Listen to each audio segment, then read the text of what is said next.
Hi guys, today we're taking a look at the Philips Evnia 32-inch gaming monitor. This is the 32M2N8900, aimed at both PC and console gamers. Details are in the description below, including purchasing links. So I'll be testing this out and seeing how good the picture quality is, seeing how well it performs as a gaming monitor on both a PC and a console, together with testing it for productivity purposes, highlighting any pros and cons to give you a better idea if it's worth getting or not. Let's begin by unboxing it and seeing what you get inside the packaging.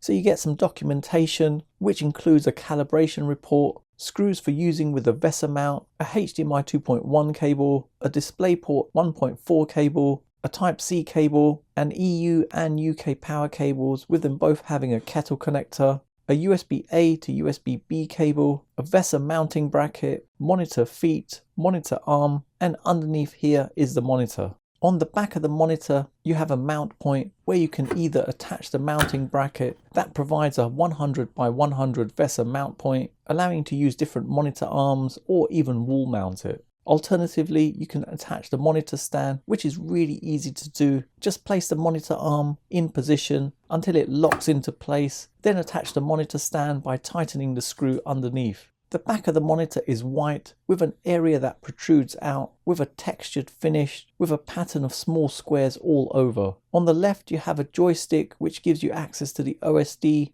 and it has the Philips Ambiglow lights going around the three sides and an LED strip in the middle which can sync with the contents on the screen. On the bottom there's a power input which takes a kettle connector, and you've got your ports towards the right, which consists of two HDMI 2.1 ports, a DisplayPort 1.4, one USB-C port with 65 watt power delivery, one USB-B 3.2 upstream port, and two USB-A 3.2 downstream ports with one for fast charge, and a 3.5mm headphone jack. The monitor also has built-in speakers together with a Kensington locking point on the right. The monitor has a metallic grey finish, and the feet and top of the arm have a white marble-like finish. It's strong and sturdy, but it does stick out quite a bit, taking up room on my desk, which is 150 centimeters by 70 centimeters. So it's definitely worth investing in a good monitor arm to free up some space on your desk. Coming around the front of the monitor, it has a glossy screen with an anti-reflection coating with thin bezels on three sides with a silver frame.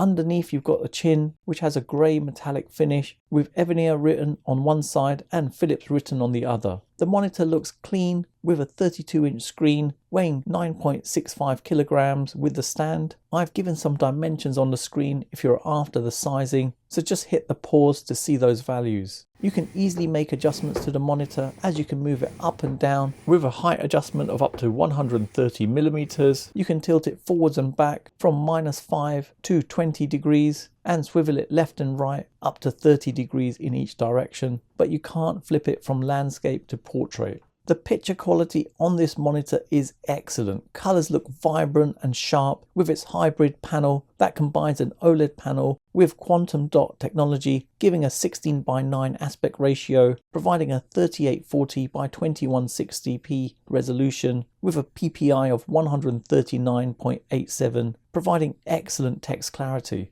And as this is an OLED panel, you don't get any light bleed. The Philips Evnia is certified with VESA Display HDR True Black 400, giving stunning and accurate shadow detail with deeper blacks. It has a DCI P3 99% color gamut with a color depth of 1.07 billion, so 10-bit color. It gives exceptional color accuracy, producing a more natural transition between hues, together with producing a contrast ratio of 1.5 million to 1, providing vivid colors with great contrast levels, providing really deep blacks. Viewing angles from left to right and up and down are excellent, with literally no reduction in picture quality. Brightness levels are good at 250 nits in SDR and 450 nits in HDR. And with my light meter reporting just over 1150 lux in HDR, with the performance being great when gaming in a bright room. Plus it supports 240Hz on both the HDMI 2.1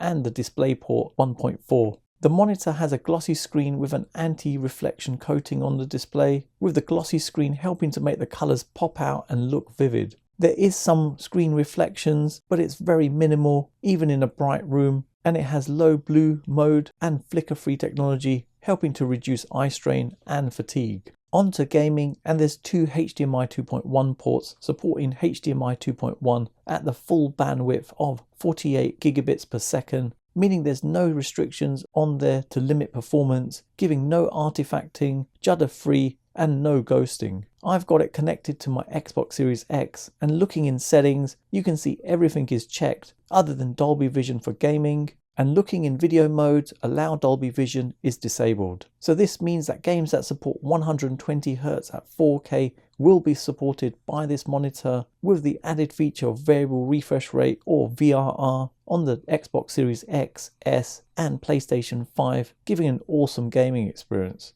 Now, gaming on this monitor gives a seriously impressive experience, with the 32-inch QD OLED display, with gameplay being ultra smooth with no screen tearing or stuttering, as it supports Nvidia G-Sync and AMD FreeSync Premium Pro, with a 0.03 millisecond response time, making this monitor so fast, but obviously you're limited to 120Hz on the current gen consoles. I've played a number of different games on the monitor and they've looked incredible, with really sharp and vibrant colours together with inky blacks, giving a stunning experience with excellent contrast levels. In 4K the clarity levels are just stunning, giving a really immersive gaming experience. The Philips Evnia 32M2N8900 monitor has a smart image game mode to optimize your options when gaming. The FPS mode improves dark themes in games, allowing you to see hidden objects in dark areas. It has a racing mode which adapts the display with the fastest response time and high color with image adjustments.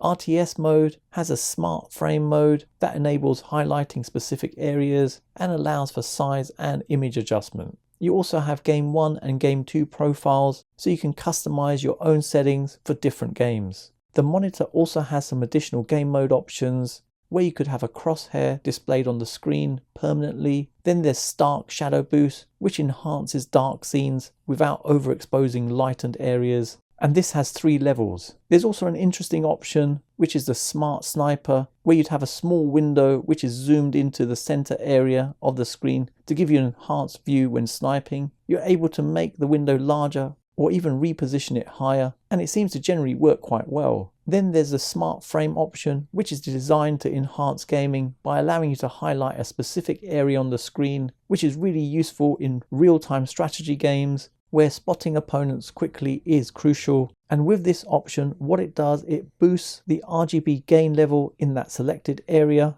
with Smart Frame helping to make it easier to focus on that part of the screen where sudden enemy movements could happen. On to testing the monitor with my gaming PC, which I built myself. And if you want more information on it, check out my build. I'll include a link in the description below. Gaming at 4K 240Hz is truly epic. The clarity levels are stunning in 4K, with it being so smooth at 240Hz, providing an awesome gaming experience. But you'll need a decent graphics card that can handle that. So something to keep in mind if you were planning on getting this and wanted a decent FPS when gaming. I also did a UFO test to test the motion blur, and this looked good with no motion blur at the highest refresh rate. And if you were a competitive gamer, you can switch the screen to a smaller size by going into System, Smart Size, Screen Size, and you can select from a variety of different screen sizes ranging from 32 inches all the way down to 18.5 inches, with the remaining screen having a black border around it. And this is for a situation where you didn't want such a large area to focus on, as most competitive gamers would be gaming ideally at 24 inches or 27 inches for the optimal experience. And seriously, in this mode the experience was really good, with the screen supporting a 4K resolution. Productivity wise, this monitor is perfect. With the DisplayPort 1.4 port, you can get a refresh rate of 240Hz, HDR, G-Sync and 10-bit color support, providing excellent color and contrast levels, giving a large working area, perfect for displaying multiple windows, which helps with multitasking, allowing me to have Word and Excel on one screen. Plus, working in Adobe Premiere Pro is great, as I can see a large part of the timeline, Pixel density is great too, with it having a PPI of 139.87, so text clarity is excellent with this. It features a built-in KVM, allowing you to control multiple devices using a single keyboard and mouse, and this allows me to use the monitor with my Windows PC and Apple Mac, where I have a USB Type-B cable to USB-A connected to my PC and the Type-C cable connected to my Mac, with the ability to easily flip between the two and continue using the same keyboard and mouse. If you were using this monitor with a laptop that has a Thunderbolt connection,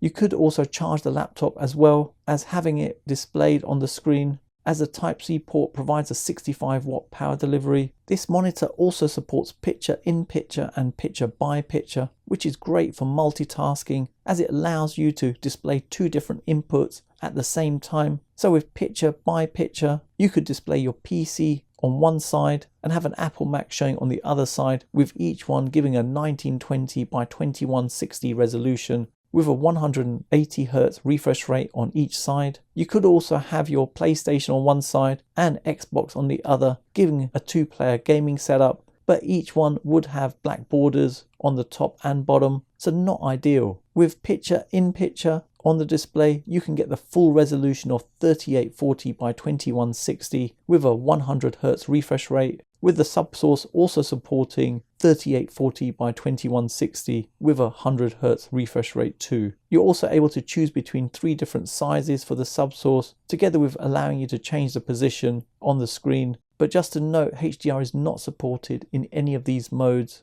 I'd say it's quite nice functionality to have, but I'm not sure how practical it is on this size of monitor, as it's more suited to an ultra wide where you'd have a larger resolution in the picture-by-picture mode, making it more usable. The back of the monitor has LED lights on 3 sides and in the center. This is the Philips Ambiglow Lighting, which is quite nice and bright, with it able to provide a really good amount of ambient lighting as it reflects off the wall behind. Even at a distance away from the wall with the monitor attached to the stand, the lighting is quite bright. You can change the colors and effects in the menu options, but the coolest functionality with the lighting is the Ambiglow technology, which matches the colors and brightness from the content on the screen, providing an awesome immersive lighting experience perfect for gaming or general usage. The monitor has built-in 5-watt speakers, providing a total sound output of 10 watts, with them having DTS sound, providing generally good sound quality for a monitor. But worth noting, there's no real depth to it,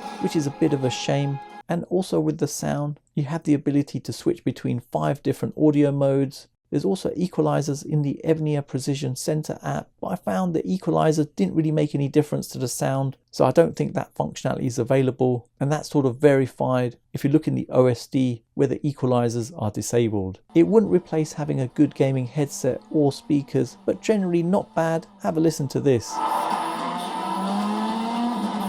Taking a look at the settings and menus, this is controlled via the little joystick at the back of the monitor, allowing you to access the game settings and optimize your display settings like the brightness and contrast, together with various other settings. It also acts as an on-off switch, and you can use it to scroll up and down through the menus. You also have the Evnia Precision Center, which you can install on your PC from the Philips website, but it's not available on Mac. It provides another way of making changes via your PC without having to go into the OSD, with literally the same options, providing an even more convenient way to make these changes without having to fiddle around with the joystick at the back. One of the biggest concerns with OLEDs is the screen burn-in or image retention. This is where an image is permanently displayed onto the screen. To protect against this, the monitor does have QD OLED care options in the on-screen display menu under QD OLED panel care. This consists of a screensaver, pixel orbiting, pixel refresh and auto warning, together with Philips providing a 3-year warranty. So in summary, this is an awesome 32-inch 4K QD OLED gaming monitor, giving an insane gaming experience on a console and PC, with it being really good value for money. And to be honest, it's probably one of the best 4K gaming monitors I've reviewed, ticking the majority of boxes in terms of functionality. And the icing on the cake with this monitor is that it has a built-in KVM, speakers and Philips Ambiglow, giving some awesome effects with color match with the content that's on the screen.